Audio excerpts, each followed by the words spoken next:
Hello everyone, NCERT की 11th class की ancient history के इस नए सीरीज़ में मैं आप सभी का स्वागत करता हूं। जैसा कि यू ऑलरेडी नो दैट कि we this series is all about completion of this entire book which was written by mister R S Sharma. तो आर एस शर्मा द्वारा लिखी हुई इस किताब को पूरा हम लोग चैप्टर वाइज देख रहे हैं। आज this is the 5th chapter which we are going to discuss और टॉपिक का नाम है स्टोन एज। तो this is the most simplified explanation series and this is Shubham and you are watching I social. तो लेट्स गेट स्टार्टेड। तो सबसे पहले आगे बढ़ने से पहले हम लोग थोड़ी बेसिक टाइमलाइन को समझते हैं। तो अगर धरती की उम्र देखें तो लगभग 400 करोड़ साल पहले धरती का जन्म हुआ और इसमें देखें तो प्लिस्टोसीन जो पीरियड है, जब बेसिकली धरती के लाइफ के अलग अलग फेजेस हैं, ठीक है, लाइफ के अलग अलग फेजेस हैं, उसमें एक प्लिस्टोसीन फेज़ है। प्लिस्टोसीन फेज़ वो माना जाता है जिसमें इंसान का पहली बार इंसान धरती पर आया। तो लगभग 20 लाख साल पहले से लेकर इंसान और इंसान के पहले की जो प्रजातियां हैं बेसिकली, तो 20 लाख साल से लेकर 10,000 BC तक this period is called Pleistocene period. 20 lakh years till 10,000 BC। अब देखें तो अलग अलग स्पीसीज़ का इवोल्यूशन कैसे हुआ। तो होमो हैबिलिस, उसके बाद आते हैं होमो इरेक्टस, जब इंसान 2 पैरों पर चलने लगा। फिर हमारी जो इमीडिएट एंसेस्टर्स हैं निएंडरथल्स, और फिर उसके बाद हम होमो सेपियंस, ठीक है, Homo habilis, Homo erectus, Homo Neanderthals and Homo sapiens. Homo sapiens की अगर हम बात करें तो आज से लगभग 3 लाख साल पहले इनका जन्म अफ्रीका में हुआ and that's why African continent is called cradle of humanity, यानी इंसानियत का पालना। अगर हम इंडिया के कंटेक्स्ट में देखें तो होमो सेपियंस सबसे पहले हिंदुस्तान में जो अर्लीस्ट एविडेंस माना जाता है 80,000 साल पहले हिंदुस्तान में इनका आगमन हुआ। अब हम क्लासिफिकेशन ऑफ स्टोन एज देखते हैं। तो क्लासिफिकेशन ऑफ स्टोन एज की अगर हम बात करें तो हम किस तरीके से हम लोग स्टोन एज को क्लासीफाई करने वाले हैं, तो let's try to make a timeline. तो 2 मिलियन ईयर से लेकर 10,000 BC तक ये जो पीरियड है that is called palaeolithic age. फिर 10,000 BC till 8,000 BC this period is called Mesolithic age. Then 8,000 till 4,000 BC we had Neolithic age. फिर 4,000 से 1,500 BC तक we had कॉपर एज बोलते हैं, या इसको हम चालको लिथिक एज बोलते हैं, या इसको हम कई बार ब्रॉन्ज एज भी कहते हैं, ब्रॉन्ज एज। 1500 BC के बाद ये जो टाइम पीरियड है 1000 BC तक, 1000 BC ये वाला जो टाइम पीरियड है, इसको या सिंप्लीफिकेशन के तौर पे अगर आप देखें तो 15,000 BC के बाद इसको हटा देते हैं, अभी इसको आयरन एज कहते हैं, iron age. This iron age India में it is also called age of irons, और इसी को हम वैदिक एज भी कहते हैं। एज ऑफ आर्यंस इसलिए कहते हैं क्योंकि यही समय था जब हिंदुस्तान की धरती पर आर्यंस पहली बार सेंट्रल एशिया से माइग्रेट होके हिंदुस्तान आए। वैदिक एज इसलिए कहते हैं क्योंकि वेदों की रचना इसी टाइम पीरियड में हुई। अब देखो, अगर इंडिया के कंटेक्स्ट में देखें तो आयरन एज को 2 पार्ट में डिवाइड कर सकते हैं। तो वैदिक एज बेसिकली अर्ली वैदिक पीरियड, लेटर वैदिक पीरियड। अर्ली वैदिक पीरियड आपका चलेगा 1500 BC से 1000 BC तक, और लेटर वैदिक पीरियड चलेगा 1000 BC से 500 BC तक, ठीक है, 1000 BC से 500 BC। अर्ली वैदिक पीरियड को हम ऋग वैदिक पीरियड भी कहते हैं क्योंकि ऋग्वेद की रचना अर्ली वैदिक पीरियड में हुई। इस टाइम पीरियड में ऋग्वेदिक की रचना हुई। बाकी के जो तीनों वेद हैं वो इस समय लिखे गए। इसी वजह से ऋग्वेद को सबसे पुराना वेद माना जाता है और बाकी के जो 3 वेद हैं जैसे सामवेद, यजुर्वेद और अथर्ववेद, इनको लेटर वैदिक पीरियड में लिखा गया।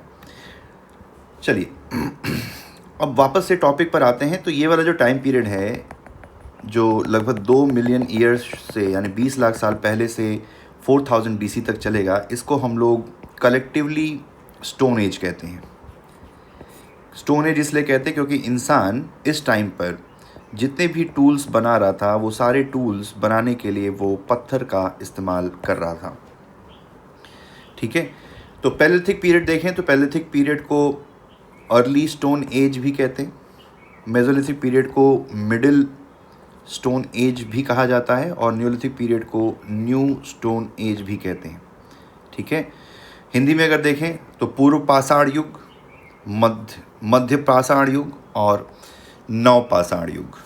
पाषाण यानी कि पत्थर, युग यानी कि पीरियड।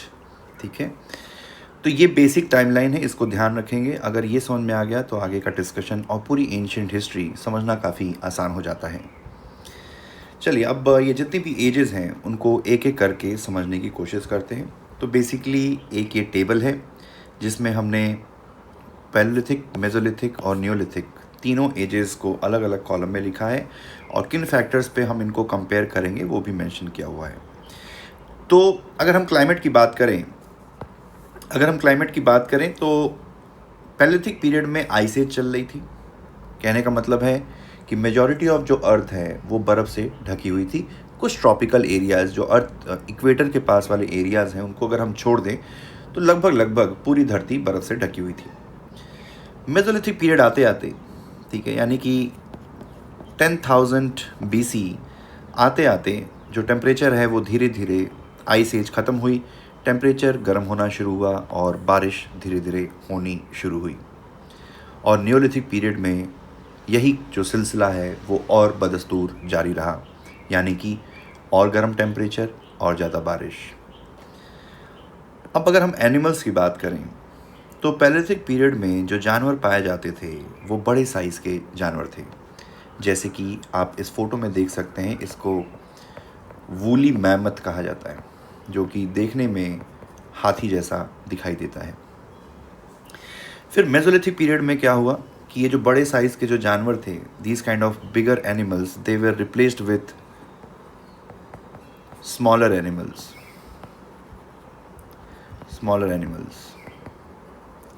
सच एज डियर,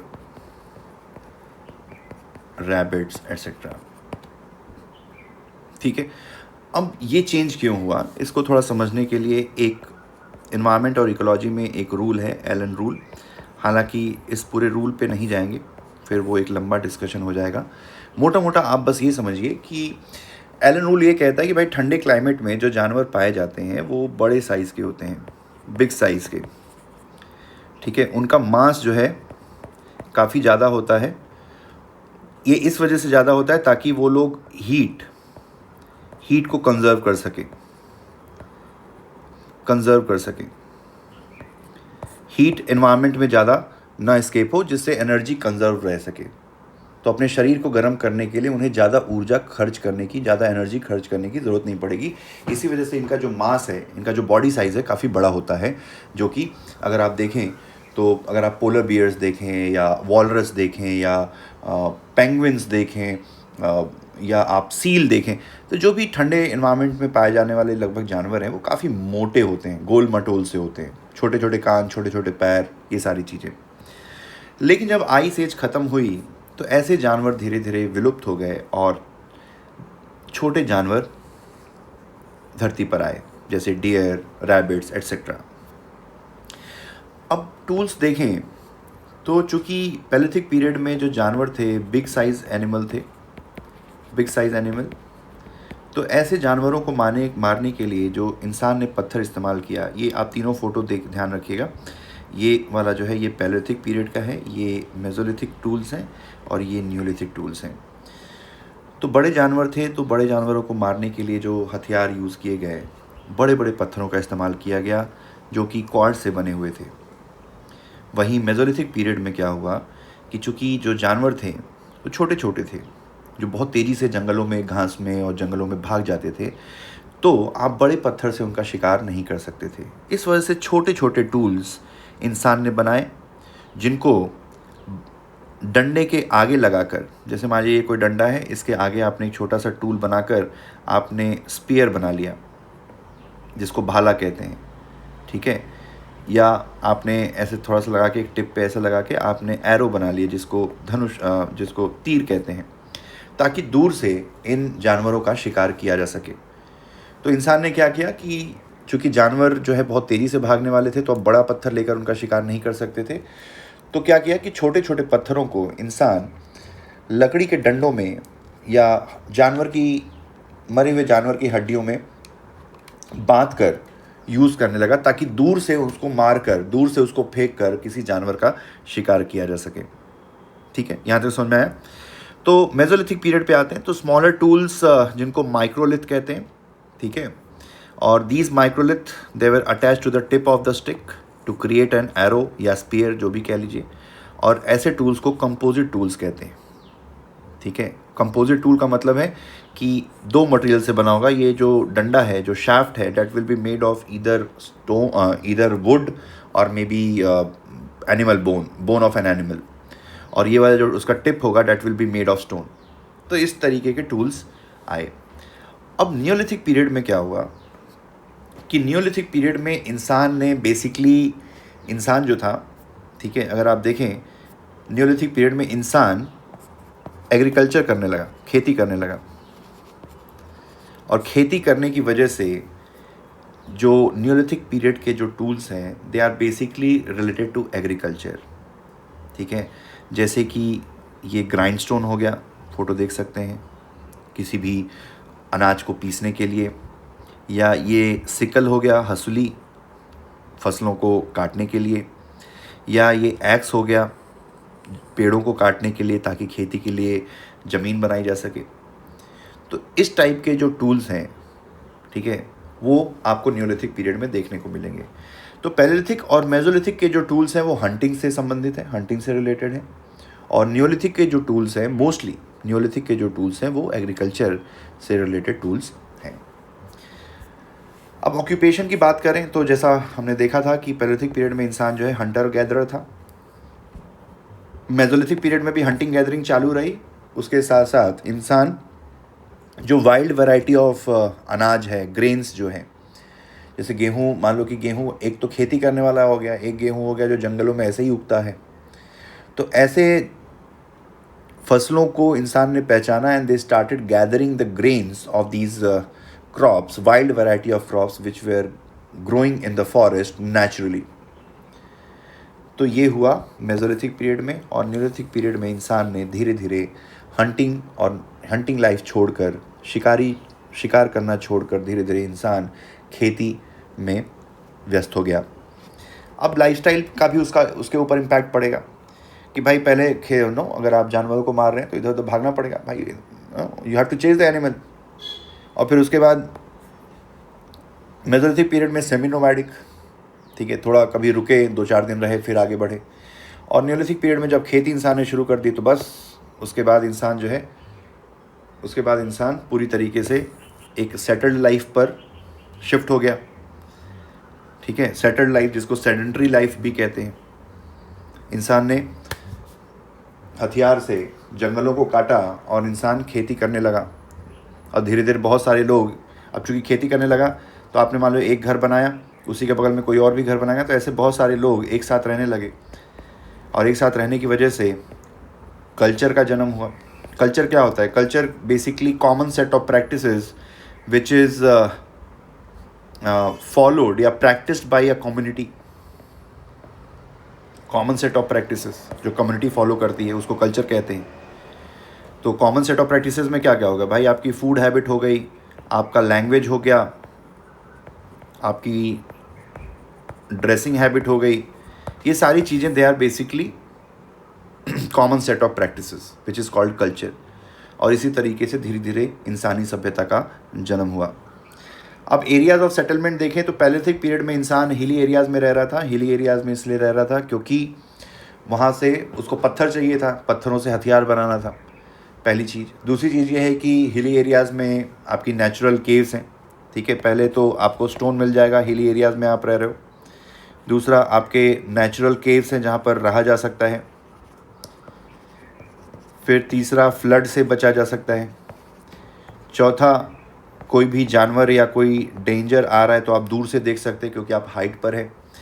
पांचवा, हिली एरियाज़ में रहना ज़्यादा इजी था क्योंकि जो अगर आप देखें तो हिली एरियाज़, ये वाले जो एरियाज़ हैं उसमें छोटे छोटे पेड़ थे और जो नीचे वाला एरिया है उसमें काफ़ी घने जंगल मौजूद थे और इंसान के पास हथियार नहीं थे कि इन जंगलों को काट कर अपने लिए रहने के लिए जगह बना पाए। तो इस वजह से हिली एरियाज़, ये वाला जो एरिया है, हिल एरिया का मतलब एकदम पहाड़ की चोटी पर नहीं, बेसिकली जो ढलान है इस पे रहना ज़्यादा आसान था, ज़्यादा it made sense to live on the slopes of the hills. तो area of settlement hilly area होगा। फिर धीरे धीरे मेसोलिथिक पीरियड में इंसान जो है पहाड़ों के जो बेस है वहाँ पर रहना शुरू हुआ और नियोलिथिक पीरियड में चूँकि खेती करने लगा था तो इंसान धीरे धीरे नदियों के बेसिन में, रिवर प्लेन्स में शिफ्ट होना शुरू हुआ क्योंकि खेती करना वहाँ पर ज़्यादा ईजी था नदियों के पास, क्योंकि वहाँ की ज़मीन फर्टाइल थी, वहाँ पे आपको खेती करने के लिए पानी मिल सकता था, ये सारी चीज़ें। अब डोमेस्टिकेशन ऑफ एनिमल देखें तो सबसे पहले मेसोलिथिक पीरियड में इंसान ने जानवरों को पालतू बनाना शुरू किया and dog was the first animal to be domesticated by the humans, ठीक है। Dog was the first animal to be domesticated और धीरे धीरे इंसान ने फिर डॉग के साथ साथ भेड़, गाय, बकरी, बैल, भैंस, ये सारे अलग अलग टाइप के जानवर को भी डोमेस्टिकेट करना शुरू किया। अब राइस और कॉटन कल्टीवेशन की बात करें तो सबसे पहले जो एविडेंस मिलता है राइस कल्टीवेशन और कॉटन कल्टीवेशन का वो नियोलिथिक पीरियड से मिलता है, ठीक है, ये याद रखेंगे, वेरी इंपॉर्टेंट। अगर हम कपड़ों की बात करें तो पैलेथिक पीरियड में इंसान लगभग नेकेड घूम रहा था, फिर धीरे धीरे उसने जानवरों की स्किन को, जानवरों की खाल और जानवरों का फर ओढ़ना पहनना शुरू किया और नियोलिथिक पीरियड में फिर उसने कॉटन और ऊन से बने, वूल से बने हुए कपड़े पहनने शुरू किए। फिर डिस्पोजल ऑफ डेड बॉडी, तो डिस्पोजल ऑफ डेड बॉडी की शुरुआत लगभग मेसोलिथिक पीरियड से होती है, ठीक है। पैलेथिक पीरियड में डेड बॉडी को डिस्पोज करना ज़रूरी नहीं था क्योंकि इंसान खुद ही नोमैडिक था, तो अगर कोई मर जाए तो उसको छोड़ के आगे बढ़ना वॉज ईजियर, ठीक है, आगे बढ़ जाना। आप किसी भी डेड बॉडी को डिस्पोज कैसे करते हैं, क्योंकि आप सेटल्ड जी रहे हैं ना, आपने घर वर बना रखा है, आप नहीं जा सकते तो उस डेड बॉडी को आपको डिस्पोज करना पड़ेगा। लेकिन अगर आपके पास ऑप्शन है कि आपके पास कोई घर बार नहीं, आप आगे मूव कर सकते हो, तो डेड बॉडी को वहीं छोड़कर आगे बढ़ गए। तो पैलेथिक पीरियड में कोई ऐसा डिस्पोजल ऑफ डेड बॉडी की कोई प्रैक्टिस नहीं थी, धीरे धीरे मेसोलिथिक पीरियड से इसकी शुरुआत होती है। पॉटरी का देखें तो पॉटरी का पहला जो एविडेंस है वो नियोलिथिक पीरियड से मिलता है। अब पॉटरी का मेन पर्पस क्या था? टू स्टोर ग्रेन्स, जो अनाज थे उनको स्टोर करना। अब जब खेती की शुरुआत नियोलिथिक पीरियड से हो रही है तो पॉटरी की भी शुरुआत नियोलिथिक पीरियड से ही होगी, ऑब्वियस सी बात है, ठीक है। तो ये था पूरा हमारा पूरा डिस्कशन स्टोन एज के ऊपर। एक छोटा सा लेक्चर बनाएंगे जिसमें इंडिया में जितनी भी इम्पॉर्टेंट पैलेथिक, मेसोलिथिक और नियोलिथिक साइट्स हैं उनको हम लोग डिस्कस कर लेंगे और कहाँ पे क्या मिला है, किस लिए फेमस है, क्योंकि इस पे काफ़ी क्वेश्चन यूपीएससी में पूछता है, ठीक है। तो अगले लेक्चर में उसको हम लोग कवर करेंगे। तो this was all and if you like this lecture तो do subscribe to the channel, like करिए, कमेंट पे अपना फीडबैक या इफ़ यू वांट कि मैं किस तरीके से any changes if you want, so that can be done. If you want to suggest any new topic on which I should be making lectures, so that also can be shared with me through comment, and also share this lecture with your friends so that they can also get benefited from these lectures. So thanks for watching, have a nice day, all the best.